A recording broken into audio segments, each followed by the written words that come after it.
If you have no other prayer to make than that one, it would be enough. God, have your way in me. Especially today, I want to talk about letting God lead the way. This is the third in a series we're doing on spiritual practices. We've talked about being in the silence. We've talked about fasting. And today we're going to talk about sacred pilgrimage. I thought it might be interesting for us to get an idea of how people are making these pilgrimages in the world and looking at some of the great sites that are existing already as pilgrimage sites. This is the River Ganges. 30 million people a year come to bathe in the River Ganges, which flows from the foot of the Himalayas to the Bengal Bay. They believe that the river contains life and purity, and they believe that it's an expression of love from a particular goddess, and that if they bathe in this river, then their flaws and faults of their life will be washed away. This is the second largest pilgrimage site in the world. 13 million Muslims go to Mecca every year in Saudi Arabia. 2 million alone going during the Hajj, which is the sacred pilgrimage time. It's one of the great pillars of Islam that in some point in your life, you must make a pilgrimage to Mecca. The building in the center is the holiest of all the temples in Islam. This is the building that you always pray to, no matter where you are in the world. That is the direction you face when you pray. This place may not be familiar to you. It's called the Golden Temple. It's a Sikh center of spirituality. It's located in Amritsar, India.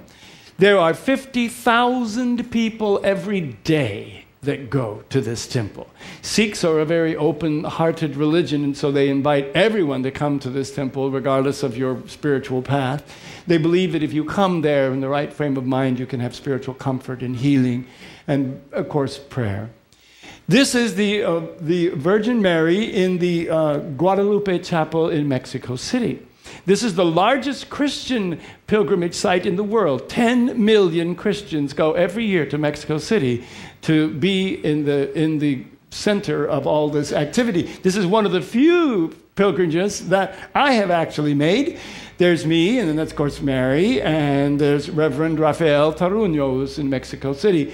We were there at the Cathedral of Guadalupe.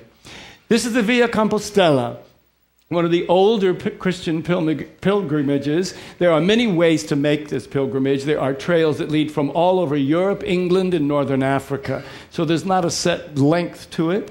It's called the Way of St. James. It always ends in the Santiago Cathedral de Compostela.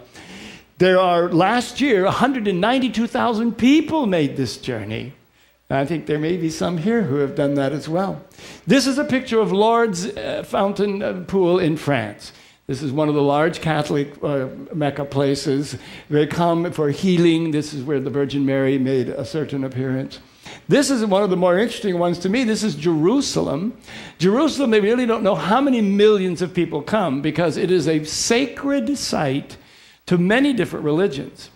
To the Hebrews, it is the city of Zion, the city of David, is the site of the second building of the Temple of Solomon. To Christians, it is the place where the Last Supper occurred. It is where Jesus was crucified and when Jesus was resurrected.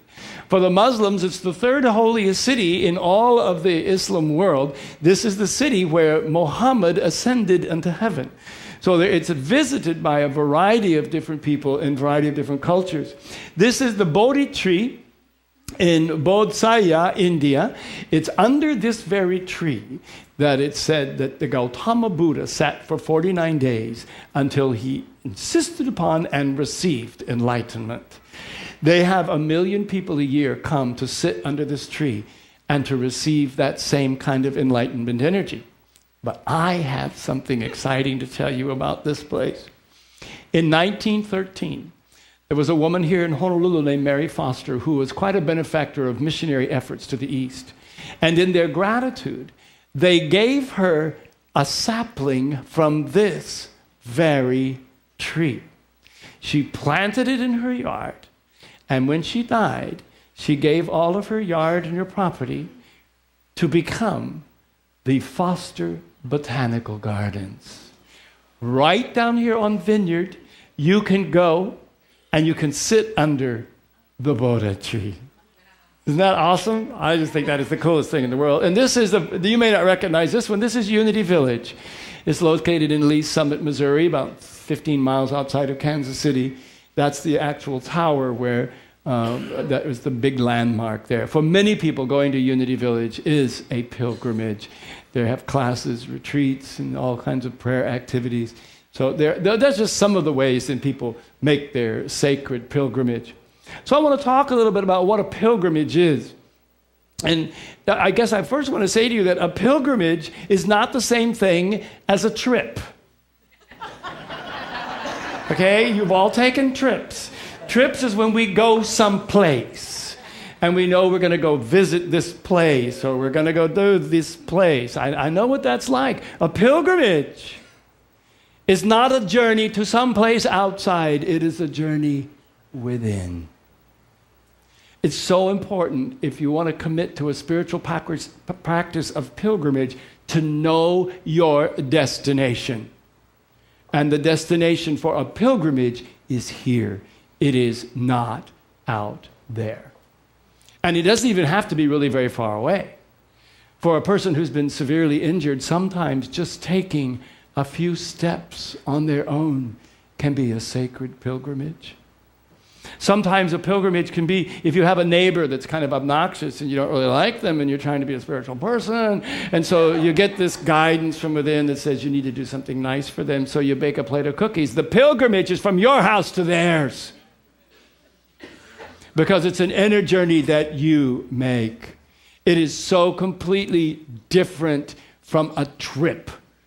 I have done it. Have you done that trip where you see 14 different countries in 21 days in Europe? Have you ever done that? Every morning you're up at 6, you eat at 7, you're on the bus at 8.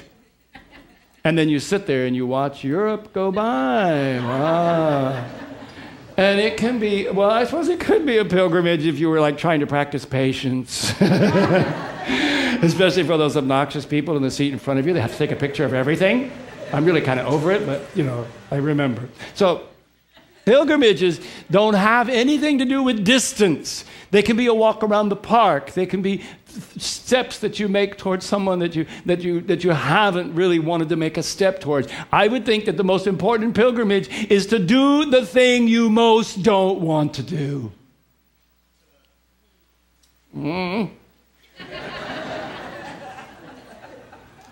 Because that's where the journey happens inside. So for some of you today, we have Sukyo Mahikari doing Blessing of Light. And you may think, oh, that's just too far out for me. I can't possibly do that. Well, maybe your pilgrimage today is to walk from here to the courtyard and try something you've never tried before and see what happens inside yourself. See, this journey that happens here is the most important journey of all. Joseph Campbell said that we need to know our destination, and he said the goal of the hero trip down to the jewel point is to find those levels in the psyche that are open, and finally open to the mystery of yourself being Buddha consciousness or the Christ, and that's the journey. That's a pilgrimage. It's not a trip. Ram Dass is a mystic guru who lives on the island of Maui, and he said the path to the source of your and the world's being is not without. You have to go within yourself. It's so important. Now, there's some differences between trips and journeys, and mostly if you're going to be on a pilgrimage, you need to be filled with flexibility and wonder, because the bus isn't going to leave at 8 o'clock every morning. It's going to leave whenever the guidance says to go. I mean, the thing about a spiritual journey is that you may set the destination here, but how you get there is none of our business. And when you're on a trip, it is your business. You have to know when the limo's coming. You have to know when the train is leaving. But when you're on a pilgrimage, you only have to know where you are going here. That's the being flexible part. The wonder part is to be filled with a lack of judgment, if that's possible. It's a negative thing. Have no judgment. Have no criticism. Have no concern over what is happening. And so be filled with wonder. Be open to like whatever happens to you, saying, oh, wonder what that says about me. I wonder what that says about my life. I wonder what that says about the people that I'm hanging out with. I wonder what that says about my feelings. I wonder what that says about my relationship with God. I wonder, but I'm not judging. I'm just experiencing and following that road wherever I go. Being flexible in wonder. The great apostle Paul learned about flexibility. He spent some time in prison. He was opening and leading big churches. He was quite revered in his community.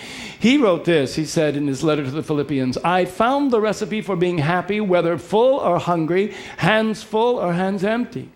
Whatever I have, wherever I am, I can make it through anything in the one who makes me who I am. Now that is really powerful. I can make it through anything. And as we travel through this flexible pilgrimage, we're going to travel hopefully to some places that may seem dark, may seem unilluminated, unenlightened, because those are the very places we need to go and bring the light. So we take it there, but we need to know that we are always protected by the one who made us who we are. I really like the way King David said it in Psalms 119. He said, open my eyes so I can see what you show me of your miracle wonders. I'm a stranger in these parts. Give me clear direction. He was the king. He knew his country. He was no stranger. But he was a stranger to these parts. These parts that are inside, and he says to God, give me direction. That's the other difference when you're on a trip and on a pilgrimage. When you're on your trip, you have a tour guide. When you're on a pilgrimage, you have that Spirit of God within you that's leading you. And it's a different journey. The last thing is take action. It's one of the 5 basic principles of unity. You may be saying, well, that's a really good idea. I think I'll do that next September. Or maybe next year when I retire, no. A spiritual practice is something that you just choose to do when you feel that leading to do it. And remember, it's not about great distances out there. It's about the distance in here. Ellen Davenport is a unity minister that wrote a wonderful book. She said, knowing and understanding the laws of life, also called truth, are not enough. A person must also live the truth. So it's great if you know about pilgrimages. It's great if you can decide you want to do one. But until you do it, you will not be living that principle. So today I gave you in your bulletin, there's a little card with an affirmation for you to remember on your pilgrimage. It says, I follow the awakened one in me. The awakened one is that Spirit of God in each one of us. And it's the one that rises above all the fear that says, I can't do this, or the fear that says, I can't afford it, or the fear that says, I don't have enough time to do this. And it just says, I am the one who made you. Follow me. And that's who we follow. I want you to read this with me a couple of times. Can you say it out loud together? I follow the enlightened one in me. Again, I follow the awakened one in me. So when you don't know what to do, you just remember, I follow the awakened one in me. If you say, well, I don't know where I should go, remember, I follow the awakened one in me.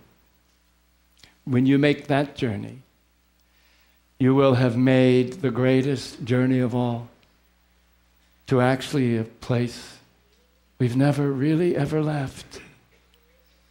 It's a place in the heart where real home is.